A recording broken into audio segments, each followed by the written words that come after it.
la parole à Dominique Thonas et à Bernard Angelini, qui n'ont pas eu beaucoup. Alors Dominique Thonas, sur ce thème des services publics, vos propositions? Non, je ne vais pas venir sur le thème des services publics parce qu'il y a quelque chose que je voudrais dire par rapport au débat suivant. Là, je me serais cru à Roland-Garros, je voyais les balles passer et sans pouvoir prendre la parole. Vous étiez au filet? Non, j'étais derrière comme ramasseur. Alors allez-y, vous êtes au filet. Et voilà. Et donc, je voulais renvoyer dos à dos ceux qui se sont un peu bousculés à l'instant, à savoir la droite et la gauche. J'ai ici devant les yeux un traité qui est le traité sur le MES, Mécanisme européen de stabilité. Oui. Je vais être court, hein. Je vais être court. Parce qu'on parlait d'économie, on parlait de dette publique, etc. Donc, j'ai voté à l'Assemblée nationale sur la précédente mandature. Tout à fait. Alors, je vous lis... Sauf le Parti communiste. Je vous lis les résultats. Laissez-moi finir, monsieur Bouquet. Bien sûr. J'ai tout. Je vous lis les résultats. UMP pour 250%. 250 personnes, pardon. 250 personnes. Là, on s'aperçoit, et c'est sans parti pris, que l'adjudant-chef Copé devait être au commandement. C'est mon analyse. Ensuite, groupe socialiste, etc., radical, contre 20, abstention 130. Alors aujourd'hui, on est devant un débat qui est censé faire remonter à Paris... Figurez-vous que j'aurais été dans les 20. Faire remonter quelqu'un à Paris en tant que député, puisque nous sommes dans une démocratie représentative. François Hollande n'était pas dans les... J'ai le droit de parler. Alors, on va donner la parole à Bernard Angelini. Attendez, laissez-moi finir. Brièvement. Oui, mais non, mais brièvement. Puisqu'on est dans une démocratie représentative, je me demande comment des gens qui sont députés ont pu, les 130 qui se sont abstenus, ont pu s'abstenir. Parce que, en tant que député, on vote. Non, Vous avez raison. On vote. Et je vais même vous aller plus loin, parce que parmi ceux qui se sont abstenus, il y a quand même des noms illustres. Fabius, Philippine, Hollande, Lebranchu, Montebourg, Moscovici, Valls alors on et va les pas faire autres. le détail. Bernard Angelini, sur ce thème du service public. Les services publics, je Mais suis vous avez oublié de d'autant dire, plus, votre j'y suis d'autant plus sensible. J'ai pas regardé. J'y suis Attendez, d'autant on va laisser pas... Non, mais contre Les- 20. les- Il y a pas les Gauche a noms. voté contre. Il y a pas les noms. Bernard Angelini, il va prendre la parole sur ce thème-là. Les services publics, je disais, j'y suis d'autant plus sensible que j'y travaille. Et de quoi s'aperçoit-on? Je vais répéter ce que j'ai dit tout à l'heure, mais ces décennies de politique, et je veux dire de politique commune, aussi bien entre la droite et la gauche, ont fait qu'il y a une dégradation des services publics, ont fait que nos campagnes se désertifient. La ruralité est un problème majeur que nous devons traiter.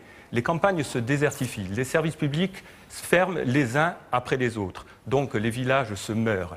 Donc les personnes ne peuvent plus vivre décemment là où elles sont nées, là où elles voudraient vivre. Les services publics, moi, j'y suis profondément attaché aux services publics. Je suis praticien hospitalier et la notion de proximité est une notion essentielle qui porte à mes yeux. Toutefois, ça fait, je ne sais pas, une demi-heure que l'on discute, que tout le monde parle. Et personne ne parle depuis 30 ans de la politique d'immigration qui a été menée aussi bien par les gouvernements de droite, gouvernements de gauche, depuis 30 ans. Qui fait qu'on se retrouve dans une situation où la France, qui n'a pas un tissu économique, et la Corse en particulier, qui n'a pas un tissu économique suffisant pour accueillir tant de personnes. Je parle d'immigration, d'immigration, en opinion s'il du vous plaît, chef. monsieur Barthes. Parce que je privilégie l'intégration. C'est inacceptable que Camille accepte. Il faut intégrer. Monsieur Thiers, bien sûr. pourrais-je finir, s'il vous on plaît. va demander à Camille Schlitter. Merci bien. Mais juste S'il vous plaît. par rapport au Front National, Marine Le Pen, dans son programme, prévoyait la diminution importante des fonctionnaires dans les régions. Oui, mais attendez, il y a une redistribution Une suppression, des une postes, diminution. une redistribution des postes à plusieurs niveaux. Je finis. L'achat des Mivini, l'achat des Mivini.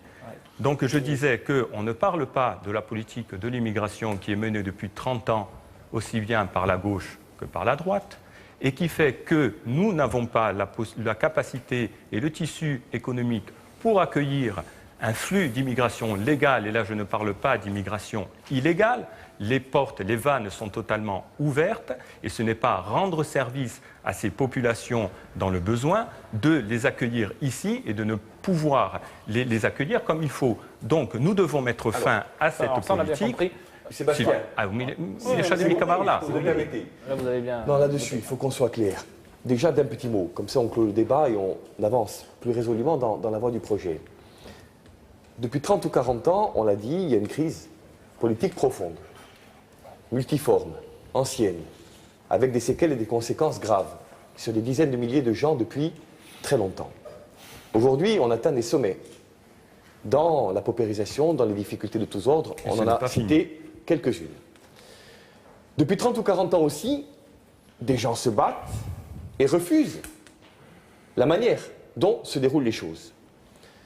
Aujourd'hui, ces gens, vous l'avez compris, le mouvement nationaliste, dans toutes ses tendances, compte des maires par dizaines, des élus territoriaux, une quinzaine, beaucoup plus que la droite elle-même n'en compte aujourd'hui dans l'hémicycle, des conseillers généraux, dont on disait il y a encore quelques années qu'ils allaient à des élections qui leur étaient par principe interdites, et même un député européen. Mais, par un tour de magie, dont personne n'ignore la recette, il faudrait aujourd'hui que nous ne puissions jamais bénéficier de députés nationalistes. Alors moi, je vais vous le dire. C'est quoi la recette? Il y a la recette, c'est la conviction, c'est le travail, c'est la campagne. Moi, je ne fais juste pas des résultats. Mais je veux dire une chose, et je m'arrête, c'est que je ne peux pas laisser dire que lorsqu'un Corse sur 4 vote pour Fermo Agorsica, que lorsqu'un Corse sur 3 vote nationaliste, que 40% des gens nous ont rejoints qui n'ont pas droit de citer, au législatif. Ça a été dit. Et je termine d'un mot sur le projet. Il y a un certain nombre de considérations qu'il faut poser. Clairement, on l'a dit, le GACI, l'énergie, le problème du logement, le foncier, le statut ou la citoyenneté de résident, notamment. Nous sommes les seuls, me semble-t-il, à proposer clairement l'idée de réforme constitutionnelle, avec précision, notamment pour l'arrêté Millau, pour la fiscalité du patrimoine au-delà, etc. Moi, je voudrais dire un mot, un dernier mot pour répondre à mon homonyme. D'un mot. On peut poser la question de l'immigration. Il faut la poser. Personne ne dit qu'il y a dans le débat public des sujets tabous. Elle est posée là. Mais quand j'entends dire, pardonnez-moi, qu'elle est posée en termes de vannes, de portes ouvertes, et c'est pourtant qu'on ce qui est se ouvert. passe. Écoutez, Bernard Angelini, On ne peut pas en Corse aujourd'hui, immigrés, compte tenu 200 000 immigrés. Mais où 200 000 immigrés 200 000 en immigrés. Corse 200 000 Mais où, immigrés Bernard sur le Angelini territoire. En Corse Sur le territoire. Avec 310 000 habitants. Et ici, 12,5% Mais ne dites pas de bêtises. Il y a 310 000 habitants permanents. Comment voulez-vous qu'il y ait 200 000 immigrés? Je vous parle sur le plan national. Je vous parle sur le plan national. Allez le défendre avec Marine Le Pen. Et 200 000... je le défends aussi ici. L'immigration... d'immigrés. Est-ce que vous êtes capable de répondre? Monsieur... Vous n'êtes pas capable. Vous récitez les chapitres nationalistes. Jean-Christophe Angelini. L'immigration est un problème et vous le savez très bien. C'est pas sérieux. 200 000 immigrés. Je ne vous parle pas de 200 000 immigrés. Oui. Alors combien y en a-t-il en Corse? Combien y en a-t-il en Corse? 25%. Je voudrais 12,5% les statistiques. Mais enfin, vous savez, les statistiques de la préfecture, 12,5% pour l'immigration légale. Alors, et maintenant, il faut compter l'immigration illégale. Est-ce que vous le voyez? Moi, je le vois à l'hôpital. L'immigration illégale. Moi, je suis pour qu'on pose la question sur la table. Mais si on va refaire le coup d'Henri Guénaud et de Claude Guéant et déplacer le curseur de la campagne, oui, parce que c'est un logiciel politique qui a contaminé toute la campagne électorale. Non, ce qui a contaminé plutôt que de parler toutes des les vrais campagnes problèmes électorales, des Français, c'est ce et en l'occurrence terrorisme, aussi ce des terrorisme Corses, intellectuel. on n'a pas, mais moi je ne suis pas terrorisme. Du terrorisme moi, je vous dis les choses intellectuel tranquillement, qui fait que à dès visage qu'on parle découvert et d'immigration, démocratiquement. dès qu'on Je parle vous dis que dès vos qu'on parle amis d'immigration, politiques dès qu'on ont parle de pollué Maghreb, la etc., campagne présidentielle avec l'identité, les frontières et tout le reste. S'il vous plaît, on va donner la parole à Suzanne. Allez-y. C'est pas Je veux sérieux. revenir sur la notion de service public. Oui. Un service public, c'est un service qui est rendu au public et à la population. Le problème de la RGPP et de tout ce que Sarkozy et d'autres avant lui ont mis en œuvre, c'est qu'ils ont mis en avant la rentabilité du service public. Et des services publics fondamentaux comme l'école et comme la santé n'ont pas vocation à être rentables. Ils ont vocation à être efficaces et à être financés par des sources de financement que l'on prend ailleurs. Exemple, La santé dans l'intérieur de l'île fait que les villages se désertifient. On ne va pas rentrer dans les détails, tout le monde le sait. L'école dans l'intérieur de l'île, il y a des ratios qui font qu'au-delà d'un certain nombre d'élèves, on ferme l'école. Et là, il y a quand même un effet pervers, c'est-à-dire qu'on ferme l'école, on supprime un poste d'instituteur, mais on met le ramassage scolaire qui coûte plus cher que le poste d'instituteur. Pour une raison très simple. L'État paye l'instituteur et nous, on paye le ramassage. Donc pas de rentabilité du service public, il doit être rendu quel que soit son coût. Et la politique de santé fait que les quotas de médecins et de pharmaciens ont été diminués et on se retrouve à devoir embaucher dans les hôpitaux des médecins étrangers. Bon, alors voilà ce qu'il en est. Est-ce que je peux réagir aussi, parce que sinon la prochaine fois, il y aura 5-6 candidats, comme ça je ne serai pas seul. Ça sera mieux pour le dialogue. Parce que là je vois que tout le monde prend la parole et peut parler de tout, mais que je ne peux pas développer le moindre argument. J'ai été celui qui a parlé le moins, probablement. Pardon ? Je pense pas, mais je suis un grand bavard. Mais si on avait compté les minutes de temps de parole, vous verrez que je ne me trompe pas. Alors sur le service public, c'est exact que Camille de Rocasser a approuvé cette politique de démantèlement du service public. C'est pas du tout ça. Hélas. Moi, je dis, par exemple, un exemple précis pour que les téléspectateurs comprennent, qui sont aussi des électeurs et des électrices. Sur le désert médical, il faut faire des propositions qui soient acceptables. On donne bien à des communes une dotation touristique à Porto Vecchio ou à Propriane. Pourquoi les communautés de communes de l'intérieur, et ça vaut pour la Corse, mais que ça vaut aussi pour d'autres départements de France, parce que nous sommes bel et bien dans une élection nationale, on ne donnerait pas une dotation de solidarité rurale bonifiée pour permettre l'installation de jeunes médecins en prenant des précautions pour qu'ils ne quittent pas le territoire au bout de 6 mois. Mais en tous les cas, il faut impérativement, pour préserver la ruralité, et que ce ne soit pas simplement un slogan de campagne que l'on resserre aux électrices, aux électeurs tous les 5 ans, aller dans ce sens. Et moi, je crois qu'on ne peut aller dans ce sens qu'en appartenant à la majorité parlementaire qui va initier ce travail. Et François Hollande l'a promis dans son programme. Pour vous, il n'y a pas eu de démantèlement du service public. Non, mais il n'y a pas que ça, parce qu'on a parlé de beaucoup de choses. Ne vous inquiétez pas, Bon, vous parlerez. parce que honnêtement, sur la ruralité, ça n'est pas uniquement le service public qui va reconstruire la ruralité. La ruralité, c'est l'agriculture, c'est le développement économique et c'est aussi le service public. Le service public de proximité. On sait qu'il y a un changement démographique, en Corse comme ailleurs. Il faut se réadapter à ce changement démographique, il faut donc s'organiser autrement. Sur la santé, la démographie médicale, il y a des solutions. C'est à nous de créer les conditions pour accueillir, pour favoriser le regroupement d'activités de santé. Ce sont les maisons de santé. C'est vrai que la Corse a pris du retard dans ce domaine. Il y a des solutions pragmatiques. Ces solutions pragmatiques, avec quoi? Pour permettre l'installation. On constate malheureusement, et pourtant j'ai favorisé la première année de médecine à Corté, et même le doublement du numerus clausus, que les jeunes qui sont formés à Corté, qui partent de Corté pour maintenant déjà avoir presque certains terminé leur cycle, ne reviennent pas forcément. Mais il faut qu'on modifie les coefficients géographiques. Je pense qu'il faut le coefficient géographique. Vous verrez la difficulté qu'il y aura de modifier. Il est trop bas. C'est pas faute d'avoir été demandé. Et ça n'est pas que ça.